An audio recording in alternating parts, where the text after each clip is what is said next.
ನಮಸ್ಕಾರ. ರಿವ್ಯೂ ಚಾನಲ್ಗೆ ಸ್ವಾಗತ. ನಾನು ಸೌಖ್ಯ ಗಾಂವ್ಕರ್. ಕಾಂಗ್ರೆಸ್ ಭರ್ಜರಿ ಆಪರೇಷನ್ ಫಲ ಕೊಟ್ಟೇ ಬಿಡ್ತಾ ಅಂಥದ್ದೊಂದು ಅಚ್ಚರಿಯ ಬೆಳವಣಿಗೆ ಈಗ ನಡೆದಿರೋದು ಬೆಳಗಾವಿ ಅಧಿವೇಶನದ ಹೊತ್ತಲ್ಲಿ. ಬಿಜೆಪಿ ಒಂದು ಕಡೆ, ಬಿಜೆಪಿ ಹೈಕಮಾಂಡೇ ಒಂದು ಕಡೆ ಅಖಾಡಕ್ಕಿಳಿದು ಬಿಜೆಪಿಯ ಪ್ರಮುಖ ನಾಯಕರು ಯಾರು ಪಕ್ಷದ ವಿರುದ್ಧ ಬೇಜಾರು ಮಾಡ್ಕೊಂಡಿದ್ದಾರೆ ಅವ್ರನ್ನ ಉಳಿಸ್ಕೊಳ್ಳೋ ಪ್ರಯತ್ನ ಮಾಡ್ತಿದೆ. ಈ ಹೊತ್ತಲ್ಲಿ ಬಿಗ್ ನ್ಯೂಸ್ ಒಂದು ಸಿಡಿದಿದೆ. ಏನದು ಹಾಗಾದರೆ? ಯಾರವರು? ಕಾಂಗ್ರೆಸ್ ಸಭೆಯಲ್ಲಿ ಪಾಲ್ಗೊಂಡ ಬಿಜೆಪಿಯ ಶಾಸಕರು. ಮಾಹಿತಿನ ಮುಂದೆ ಇಡ್ತಾ ಇದ್ದೀವಿ. ಮಿಸ್ ಮಾಡಿದ್ರೆ ಚಾನಲ್ನ ಸಬ್ಸ್ಕ್ರೈಬ್ ಮಾಡಿ, ಹಾಗೆ ನಿಮ್ಮ ಅಭಿಪ್ರಾಯ ಕಮೆಂಟ್ ಮಾಡಿ ತಿಳಿಸಿ. ಎಸ್ ವೀಕ್ಷಕರೇ, ಸದ್ಯ ಈಗ ಯಾರ್ಯಾರು ವಿಜಯೇಂದ್ರ ಎಂಟ್ರಿಯಿಂದಾಗಿ ಬೇಜಾರಾಗಿದ್ದಾರೋ ಅವ್ರನ್ನೆಲ್ಲ ಸಮಾಧಾನ ಮಾಡೋದಕ್ಕೆ ಒಂದು ಸುತ್ತಿನ ಪ್ರಯತ್ನ ಆಗ್ತಾ ಇದೆ. ಸೋಮಣ್ಣವರೆಲ್ಲ ಸ್ವಲ್ಪ ವರಸೆ ಬದಲಿಸ್ದಂಗೆ ಕಾಣಿಸ್ತಿದೆ. ಪಂಚರಾಜ್ಯ ಫಲಿತಾಂಶ ಮತ್ತು ಅವರ ಡಿಮ್ಯಾಂಡ್ಗಳನ್ನು ಓಕೆ ಮಾಡುವಂಥ ಭರವಸೆ ಕೂಡ ಸಿಗ್ತಿರೋದ್ರಿಂದ ಸ್ಥಾನಮಾನ ಇಲ್ಲ ಟಿಕೆಟು, ರಾಜ್ಯಸಭೆಯೋ ಲೋಕಸಭೆಯೋ ಯಾವುದೋ ಒಂದು ಅವಕಾಶ, ಇಂಥ ವಿಚಾರಗಳೆಲ್ಲ ಈಗ ಮುನ್ನೆಲೆಗೆ ಬಂದಿದೆ. ಸೋಮಣ್ಣವ್ರನ್ನ ಬಿಟ್ಕೊಡಬಾರ್ದು ಅಂತ ಹೈಕಮಾಂಡ್ ತೀರ್ಮಾನ ಮಾಡಿದೆ. ಅದೆಲ್ಲ ಒಂದು ಕಡೆ. ಆದರೆ ಶಾಸಕರು, ಹಾಲಿ ಶಾಸಕರ ಪೈಕಿ ಇಬ್ಬರು MLAಗಳು ಈಗ ಬೆಳಗಾವಿಯ ಕಾಂಗ್ರೆಸ್ನ CLP ಮೀಟಿಂಗ್ನಲ್ಲಿ ಸೀಕ್ರೆಟ್ ಆಗಿ ಪಾಲ್ಗೊಂಡಿರುವ ಬಗ್ಗೆ ಸುದ್ದಿ ಸದ್ದು ಮಾಡ್ತಾ ಇದೆ.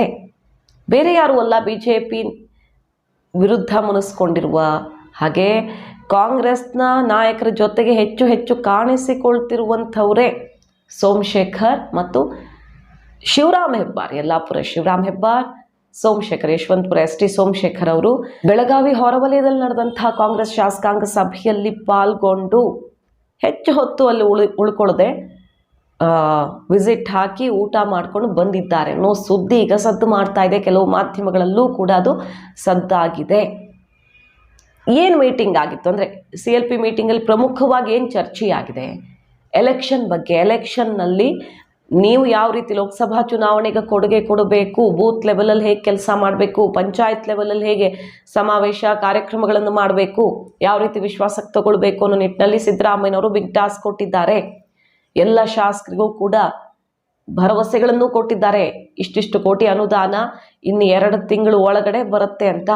ಸೊ ಲೋಕಸಭಾ ಚುನಾವಣೆಯ ಶಸ್ತ್ರಾಭ್ಯಾಸದ ಮೀಟಿಂಗ್ ಆಗಿತ್ತಿದು.